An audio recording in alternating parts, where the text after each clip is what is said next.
존경하는 이사장과 이사 목사님들, 그리고 이 자리에 함께 하신 독립개혁 장로교회와 독립개신교회, 그리고 정통 장로교회 목사님, 또 눈이 오고 일기가 좋지 않은데도 불구하고 멀고 가까운 데에서 참여하신 교우 여러분, 그리고 무엇보다도 지난 5년의 고된 신학 훈련을 마치고 학교를 졸업하는 졸업생 여러분, 우리 모두는 주님의 은혜로 하루하루 살아갑니다. 매일 아침 동쪽에서 해가 뜨는데 그 태양은 온 세상을 향하여 하나님의 영광을 선포합니다. 이 지구에 에너지를 공급하면서 만물의 근원이 되신 하나님을 알려줄 뿐 아니라 하나님께서는 오늘날도 여전히 새로운 날을 우리에게 주심을 깨우쳐 줍니다.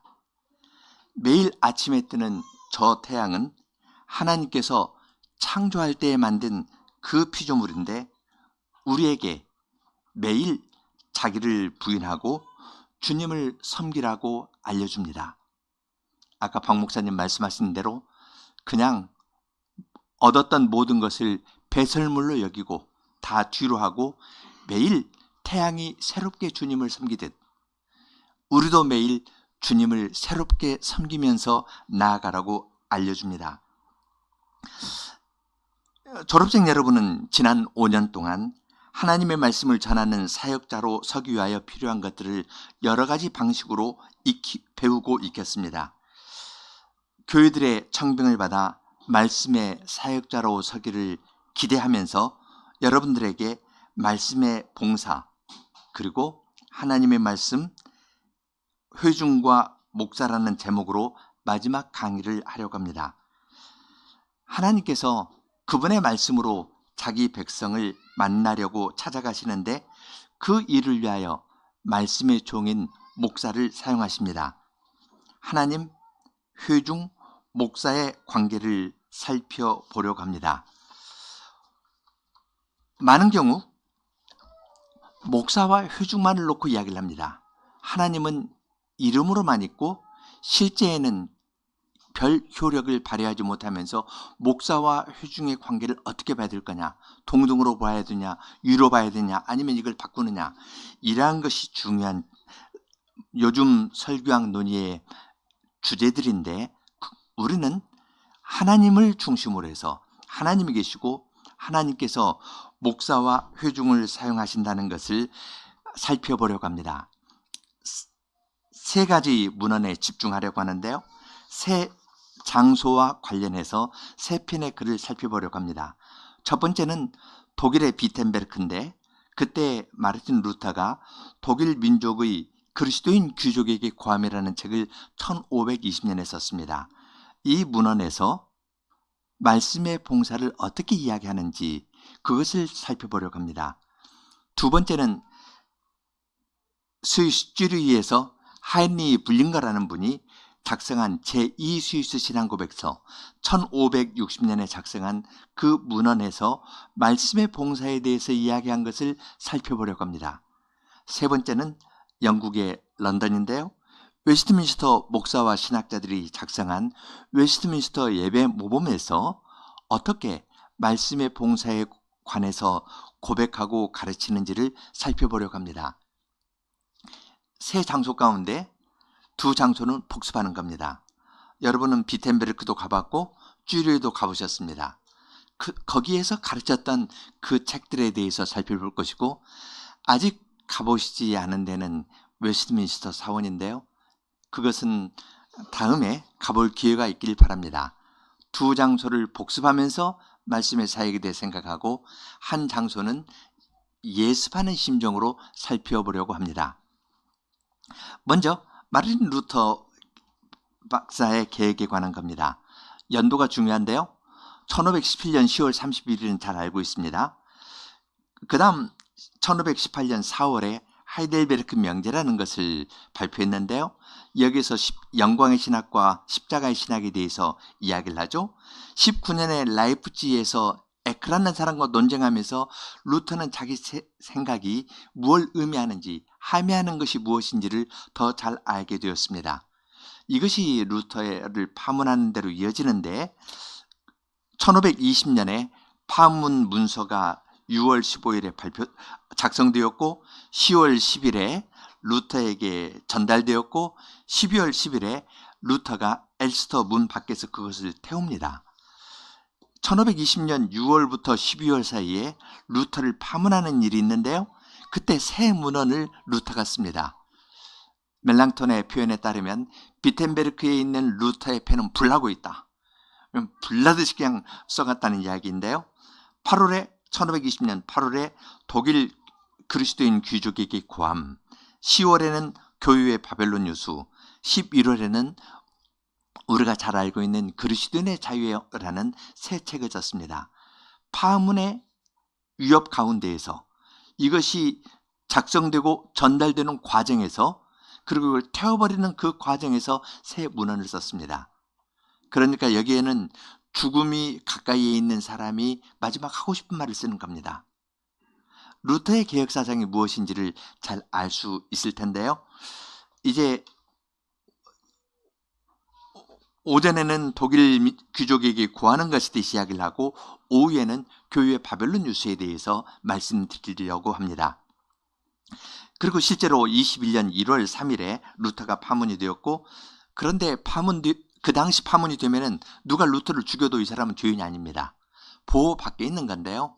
죽음의 위협을 당하는 그때 루터는 바르트부르크 성에서 신약 성경을 번역하였습니다. 한번 사진을 보면서 조금 보고 갈까요? 여러분이 밟은 데입니다. 답사 여행을 한 곳입니다. 비텐베르크 캐슬 처치라고 하죠.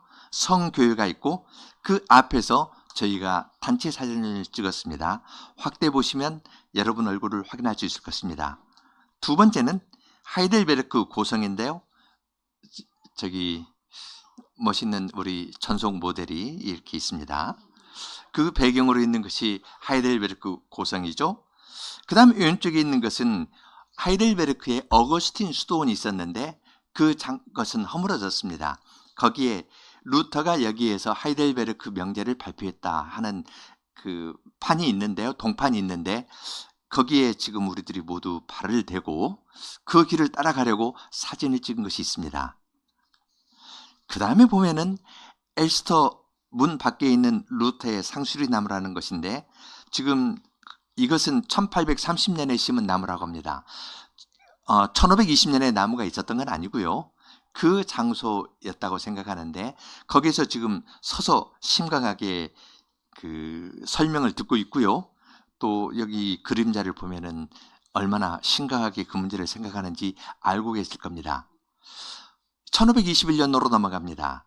바르트부르크 성에서 이제 성경 번역을 했는데 루터는 아주 심각했을 텐데요.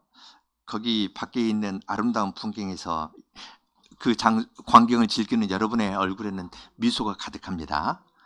그리고 옆에 있는 사진은 루터가 신약 성경을 번역했다고 알려지는 방인데 거기에 있는 여러분의 모습은 아주 결연합니다. 이제 사진을 봤으니까 또 책으로 가야겠죠? 루터가 독일 민족에게 고함이라는 책을 이제 썼는데요. 서문은 6월 24일인가 그렇게 작성됩니다. 출간은 8월에 되었습니다. 그러니까 그 사이에 6월 15일에 교황의 파문교서가 작성되었고 그 소식을 어떻게 들었겠죠?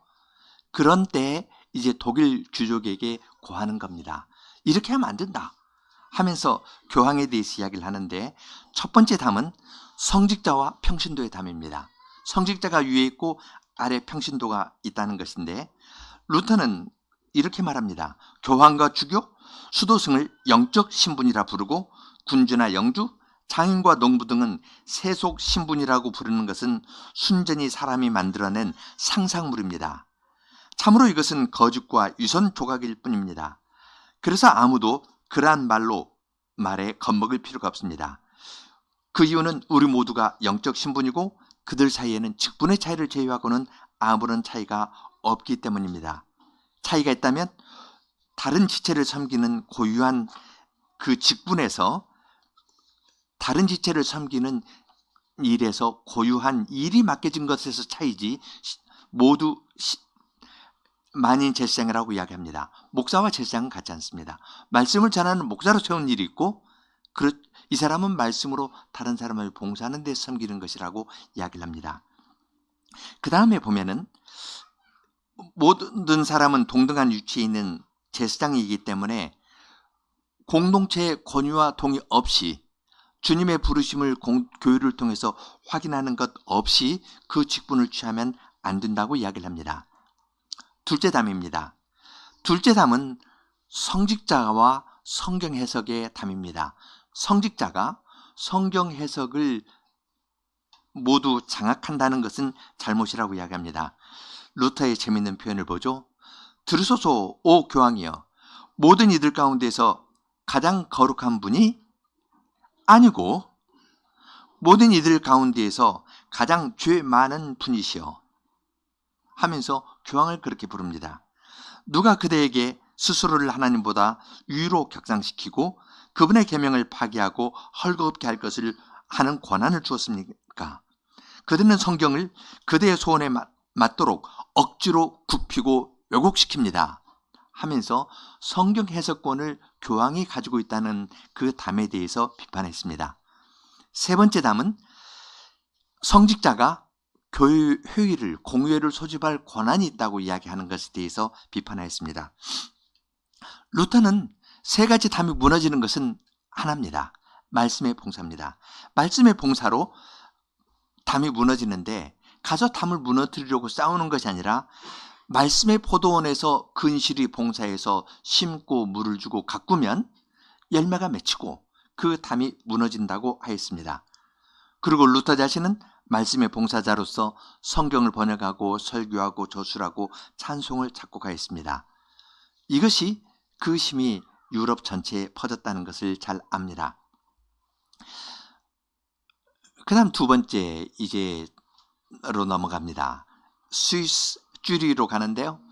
쭈리히의 아름다운 그 풍경, 스위스 산에서 눈이 녹아 흘러내린 그 리마트 강이 있는 그 아름다운 풍경을 생각하면서 이걸 보십시오. 여기에 쭈리히에 있는 대성당이 있는데요. 아주 특이하게 부조가 있습니다. 그 대성당 정문 옆에 부조가 있고 그 옆에서는 우리가 강연을 듣고 사진을 찍었는데요.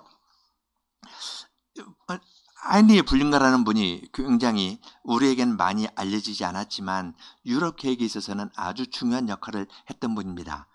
그가 작성한 제2스위스 신앙고백서 1조입니다.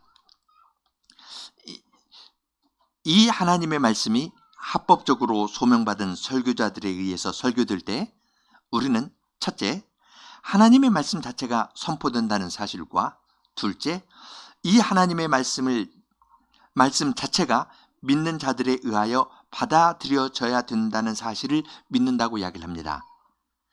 이 말씀 위에 다른 것을 날조하거나 하늘에서 내려진 것으로 기대하면 안 된다고 이야기를 하면서 존중해야 될 것은 설교된 말씀 자체이고 그것을 설교한 사람에게 집중하지 말라고 이야기합니다. 설교자가 악한 사람이고 죄인이라 해도 하나님의 말씀은 항상 참되고 선하다고 말합니다. 여기에서 생각할 점이 있습니다. 우리는 이 말은 하인리히 불링거의 이 말은 앞구절만 가지고 많이 인용이 됩니다. 소명받은 목사의 설교가 말씀의 설교는 하나님의 말씀이다. 설교된 말씀이 하나님의 말씀이다. 이것만 인용되는데 그렇게 하면은 현실적으로 어떤 일이 발생할 수 있을까요? 그렇게 되면 말씀을 전하는 목사의 권위가 매우 높아질 수가 있습니다. 그런데 불링거가 이야기했던 말은 이건 한 부분이고요. 다음 부분, 하나님의 말씀 자체가 선포된다는 사실뿐 아니라 이 하나님의 말씀 자체가, 선포된 하나님의 말씀 자체가 믿는 자들에 의하여 받아들여진다는 사실을 믿는다라고 이야기를 합니다. 목사도 말씀의 종입니다. 종이고 종으로서 일을 하면은 주님께서 이것을 쓰셔서 이 선포된 말씀 자체가 하나님 믿는 사람들에 의해서 받아들여진다는 것을 믿는다고 고백하였습니다. 종으로 봉사하고 하나님께서 그것을 쓰셔서 자기 백성에게 찾아가시는 것을 이야기하는 것을 여기에서 잘 알 수 있습니다. 제2수 신앙고백서 1조에서 이 사실을 이야기를 합니다. 그러니까 이 말이 제2스위스 신앙고백서 전체를 지배합니다. 그리고 제2스위스 신앙고백서는 우리에게는 알려지지 않았는데요. 헝가리 개혁교회에서도 이것을 공식 문헌으로 택하고, 이러한 문헌 제2스위스 신앙고백서는 하이델베르크 다음으로 유럽에서 많이 알려지고 고백되는 문서입니다. 18조에 가서는 이제 하나님의 교회 목회자들, 그들의 의무와 임무에 관하여라는 제목으로 하는데요. 그 부분을 조금 보겠습니다. 예배를 위하여 회중을 모으고 거기에 하나님의 말씀을 풀어서 가르치고, 전반적인 교회를 교회의 상태와 유익을 위하여 적용하고, 결과적으로 그들이 가르친 교리가 청중에게 유익을 끼치고 신자들을 세워주도록 해야 된다. 그런데요, 그 다음 보십시오. 목사의 의무는 유식한 사람이 아니라 무식한 자에게 가르치고 권하고, 어떤 일을 잘하는 사람이 아니라 제자리에 서 있거나 망설이거나 천천히 움직이는 사람을 권면해서 주님을 향해서 앞으로 끌고 가라고 해야 됩니다. 어떤 일이든지 씩씩하게 잘하는 강한 사람이 아니라 마음이 약한 사람을 위로해서 강하게 하여주고, 그들을 사탄의 다양한 시험에 맞서 싸우도록 무장을 갖추어줘야 됩니다. 죄 짓지 않았다는 사람이 아니라 죄 지은 사람을 책망하고, 길 잃지 않은 사람이 아니라 길 잃은 사람을 다시 집으로 불러들이고, 잘 서는 사람에게 격려하는 것가 아니라 넘어진 사람을 일으켜주고, 주님의 말씀을 고백하는 사람이 아니라 주님의 말씀을 부인하는 사람들을 설득시키고, 또한 주님의 양무리를 해서 이리를 쫓아내고 악과 사악한 자를 지혜롭고 엄격하고 하게 질책해야 되고, 큰 죄를 눈감아 주어서는 안 된다고 이야기를 합니다. 그리고 이어서 이러한 일을 굉장히 잘 하려면 그는 첫째 하나님을 경외하는 사람이 되어야 되고, 기도에 힘쓰고 성경을 읽는 일에 많은 시간을 들여야 하고, 모든 일에서 그리고 어느 때든지 깨어 있어야 하고, 경건한 삶을 사는 모든 사람에게 모범이 되어야 된다고 이야기를 합니다. 우리가 갔던 쭈르히의 개혁교회는 하인리 불린가의 이러한 노력, 제2스위스 신앙고백서에서 고백하고 가르친 이러한 이름 없는 목사들의 봉사에 의해서 세워졌고, 은혜를 후대 교회까지 은혜를 끼쳤습니다.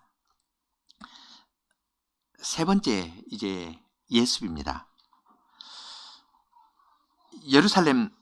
웨스트민스터 사원이 있고요. 그 사원 안에 예루살렘 방이 있습니다. 왼쪽에 있는 것이 예루살렘 방인데요. 이건 비공개되는 방인데, 로버트 레담 교수가 안내를 해가지고 이 방에 들어가서 사진을 찍을 수 있었습니다. 자그마한 방인데요. 왼쪽 하얀 것이 벽난로입니다. 이 벽난로가 중요합니다. 왜냐하면 처음에는 그 헨리 7세 채플에서 모였다가 추웠거든요. 런던은 비가 많이 옵니다. 그래서 벽난로가 있는 이 방에서, 작은 방에서 웨스트민스터 신학자들이 신앙고백서도 작성하고 하였습니다. 웨스트민스터 예배모범은 1645년에 작성되었는데요. 청교도 혁명의 직접적인 원인은 다른 여러 가지 사회적, 경제적, 정치적 이유도 있겠지만, 공동 기도서를 강제로 사용하게 한 일 때문에 왕과 의회가 충돌했습니다. 1643년에서 49년까지 회의가 열렸는데요. 이때 한국은 1636년에서 37년까지 병자호란이 있었습니다. 남한산성 가서 웨스트민스터 사원을 생각하시면 참 좋습니다.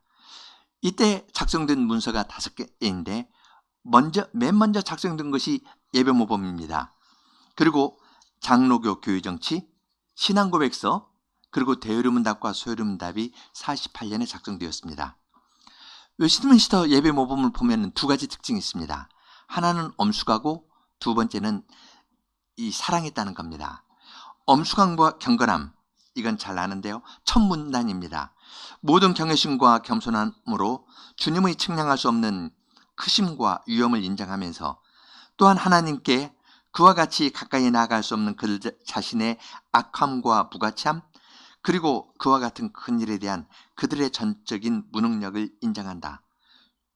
그리고 하나님께 이제 진행되는 예배 전체에서 용서하심과 도우심과 하나님께서 우리를 받아주심을 겸손히 구하면서 또한 그 예배에서 낭독될 하나님의 말씀에 특정한 부분에 복을 주시기를 겸손히 구한다. 이런 마음으로 그들은 예배에 임하였습니다. 첫 번째는 잘 알기 때문에 두 번째 측면을 조금 더 강조하려는데요. 이렇게 하나님의 어미를 노래한 사람은, 하나님의 어미 앞에 선 사람은 하나님께서 주시는 즐거움이 있습니다. 웨스트민스터 예배 모범에 인조이 한다는 말, 그 말이 자주 나옵니다. 몇 군데 인용합니다. 공동기도 항목에 복음의 풍성함과 탁월함에 따라 그날을 기념하며 즐길 수 있기를 진정으로 기도한다. 예배의 날은 인조이 하는 날입니다. 그분과 더 충만하고 온전한 사귐을 사모하여 그분이 계신 곳에 우리도 있게 하시고 하나님 우편에 있는 기쁨과 즐거움의 충만함을 영원히 즐거워하기를 기도한다. 예배에서 하나님을 뵈면 즐거워하는 겁니다. 이건 이 사람들이 만든 것이 아니라 주님의 우편에 있는 기쁨이 충만하다는 건 시편 16편의 말씀이고, 시편 16편의 이 말씀은 그리스도의 부활을 예언하면서 하는 말입니다. 예수님의 부활에 의해서 시편 16편에 주님의 오른편에는 영원한 기쁨이 충만하다는 말이 그대로 이루어졌습니다. 부활하신 주님께서 함께 하시는 그 예배의 자리는 기쁨이 넘치는 자리입니다. 신성한 기쁨의 자리입니다. 칼빈은 예배가 냉랭하게 끝나는 것에 대해서 매우 수치스럽다. 하나님을 배웠는데 왜 우리 마음이 이렇게 냉랭한가? 이건 수치스럽다. 이렇게 말을 했는데요. 웨스트민스터 디바인들은, 웨스트민스터 믿음의 선배들은 예배에서 우리는 영원한 즐거움을 누린다고 이야기를 합니다. 혼인에 관한 항목에서도 위로를 즐긴다는 말이 나옵니다. 예배 모범뿐일까요? 소위로 문답을 보겠습니다. 우리가 잘 아는 구절입니다. 같이 한번 이건 문답을 하면 좋겠습니다. 1문, 사람의 제일 되는 목적이 무엇입니까? 제일 되는 목적은 하나님을 영화롭게 하고 하나님을 영원토록 즐거워하는 것입니다. 38문, 신자가 부활할 때 그리스도에게서 무슨 유익을 받습니까? 신자는 부활할 때 영광 중에 일으킴을 받고 심판날에 공적으로 인정되고 죄없다함을 얻으며 영원토록 하나님을 충만하게 즐거워하면서 완전한 복을 누릴 것입니다. 우리가 잘 아는 대로 웨스트민스터 소위름답은 두 부분입니다. 1문부터 38문은 믿을 것이 무엇인가, 39문부터 107문은 행할 것은 무엇인가입니다. 그런데 믿을 것에 관한 이야기를 하면서 처음에 즐거워하는 것, 믿을 것에 대한 이야기의 결론도 하나님을 충만하게 즐거워하는 것입니다. 이것이 함의하는 건 무엇일까요? 웨스트민스터의 이 교리들을 가르치면 기쁨이 있는 겁니다. 하나님으로 만족하는 기쁨이 있다는 것이 이 문서를 작성한 우리 웨스트민스터 선배들의 마음이었습니다. 다른 데 하나 더 볼까요? 신앙고백서 7장 언약에 관한 부분입니다. 7장 1절입니다. 비록 이성 있는 피조물들이 그들이 창조주이신 하나님께 순종할 의무를 지니지만 하나님과 피조물 사이의 간격이 심히 커서 하나님 편에서 어떤 방식으로든 자신을 자발적으로 낮추어 주지 않으시면 피조물은 하나님을 그들이 복과 상급으로 인조히 즐거워할 수 없습니다. 그것을 하나님께서는 언약의 방식으로 나타내기를 기뻐하셨습니다. 웨스트민스터 선배들은 언약을 중심으로 신앙을 고백하는데 이 언약의 핵심은 하나님을 그들이 복과 상급으로 즐거워하는 겁니다. 신학적인 사변이 아니라 하나님을 즐거워하는 것으로 고백하였습니다. 아주 명백합니다. 소위름문답 전체를 꿰뚫고 있는 것도 하나님을 영화롭게 하는 것과 즐거워하는 것이 하나였고, 언약에 관한 논의의 핵심도 하나님으로 즐거워하는 것이었습니다. 예배 모범에서도 그렇습니다. 이것이 하나님께서 자기 백성들에게 말씀을 내려주실 때 우리에게 구원과 더불어서 주시는 선물입니다. 웨스트민스터 예배 모범에서는 목사의 강설에 관한 이야기도 하는데요. 거기에서 이 성신의 조명, 말씀을 읽고 공부하는 것, 기도로 여전히 구해야 되는, 교회를 세우는 데 필요한 은사를 구하는 것, 그리고 항상 겸손한 마음으로 주님을 섬길 것에 대해서 이야기를 합니다. 웨스트민스터 예배 모범은 마지막 부분은 7가지 태도로, 목사의 태도를 이야기합니다. 첫째, 수고하고, 둘째, 평이하게, 어려운 말 쓰지 마라, 평이하게, 그리고 신실하게, 지혜롭게, 엄숙하게, 그리고 사랑하는 마음으로, 또한 하나님께 배운 그대로 말씀을 전하라고 이야기를 합니다. 사랑하는 졸업생 여러분, 웨스트민스터 예배 모범은 우리가 수업 시간에 이미 읽고 토론하였고, 또한 설교 실습 시간에 철을 날카롭게 하는 것과 같은 과정을 지날 때 우리의 가이드라인으로 사용했던 것입니다. 정말로 그런지 여러분이 수고하여 제출한 졸업 논문의 일부를 여러분에게 발표할 기회를 드리겠습니다. 얼마나 수고하셨는데요? 지혜롭고 엄숙하고 사랑하는 마음으로, 그리고 하나님께 배운 대로 제시하는지를 졸업하는 이 자리에서 공개적으로 확인하는 자리를 갖는 것 좋다 생각합니다. 새 학우가 졸업 논문을 썼는데요. 졸업 논문의 일부를 인용해서 그대로 낭독하도록 하겠습니다. 설명하려면 말이 길어지기 때문에 그냥 인용하도록 하겠습니다. 첫 번째는 이기범 졸업생인데요. 제목은 코이노니아로 살펴본 독립개신교회 설립의 1950에서 60년대 통합합동, 그리고 독립개혁교회와 WCC 이해를 중심으로 각각 교회들이 WCC의 코이노니아를 어떻게 이해했나 하는 것을 중심으로 해가지고 100페이지 넘게 원사료들을 보면서 논문을 작성했는데요. 결론 부분입니다.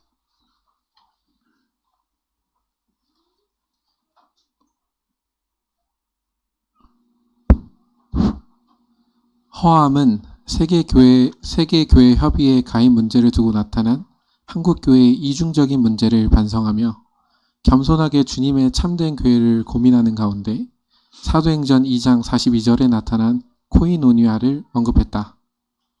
당시 대한예수교 장로교회의 한편에서는 세계교회 협의회에 대한 문제는 지적할 수 있었지만 참된 교회는 이것이다 말하며 대안을 제시할 능력이 없었고, 다른 한편에서는 세상을 사랑하는 마음에서 사대주의와 명예심을 이겨내지 못하고 세계교회협의회가 제시한 잘못된 코이노니아에 빨려 들어가고 있었다. 이러한 상황에서 독립개신교회는 사도가 전한 복음에 근거하여 주 그리스도만을 사랑하며 그분과 고요히 교제하고 그 사랑으로 형제간에 서로 물심양면으로 교제하는 참된 코이노니아를 이루는 교회를 겸손하게 지향하고 나왔음을 그의 강해에서 보게 된다. 그는 세계교회협의회에 동참하는 현상에 대해서는 사도적 복음에 따라서 삼위 하나님과 고요히 그리고 거룩하게 교제하는 것을 강조하였지만, 동시에 그러한 교제 가운데서 주님을 사랑하고 의지하는 자로서 같은 믿음을 가진 형제를 사랑할 뿐만 아니라 자신의 삶의 터전에서 그 아름다운 향기를 내보여야 함을 균형 있게 가르쳤다. 독립개신교회는 김홍전을 통해 사도적 복음에 드러난 코이노니아를 편향되지 않고 온전하게 배우며 나아온 것이다. 예, 감사합니다. 두 번째, 이호석 학우 신방에 대한 성경적 교회사적 고찰, 복음과 함께 찾아감입니다. 하나님께서는 언제나 복음과 함께 찾아오신다. 이 복음이 선포될 때마다 어김없이 하나님은 찾아오신다.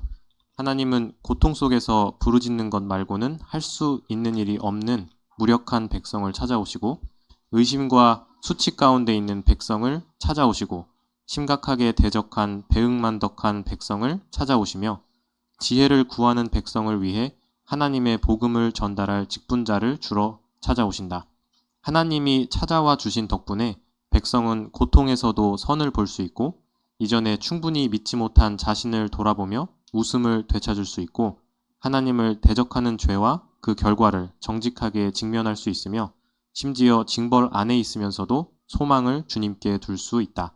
이렇게 찾아오시는 하나님은 우리를 새 사람으로 만드셔서 나날이 하나님과 동행하게 하신다.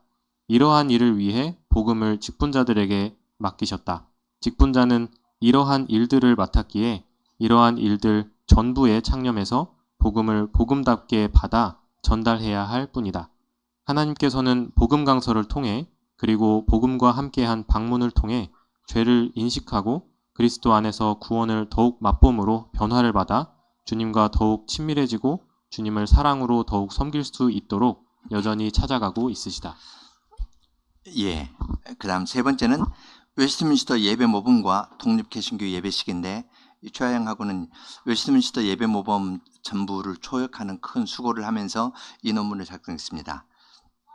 예. 낭독하겠습니다. 이 땅에선 교회는 각 세대마다 주님께서 지금까지 교회에 주신 것이 무엇인지 더 잘 알기 위해 노력하고 현재 교회의 모습과 상태는 어떤지 돌아보면서 다가올 미래를 위하여 주님의 인도를 구해야 한다. 독립개신교의 예배식에 대해서도 시간이 흐르면서 과거와 점점 멀어질수록 희미해지는 것들이 있으므로 과거의 여러 가지 내용을 잘 조사하여 파악하는 일이 반드시 필요하다. 또한 교회 설립 이후 독립개신교회가 하나님께 드리는 공적인 예배의 실질을 얼마나 어떻게 경험해 왔으며 어떤 열매를 맺어왔는지 그리고 현재의 상황은 어떤지 개인적으로나 교회적으로나 살피는 일도 필요할 것이다. 졸업생 여러분, 지난 5년간 수고하셨고 마지막 강의에서도 발표하시느라 긴장하시고 애를 쓰셨습니다. 이것으로 저의 마지막 강의를 마치겠습니다. 이제 여러분이 목사로 임직되어 동료로서 함께 사역할 날을 기대합니다.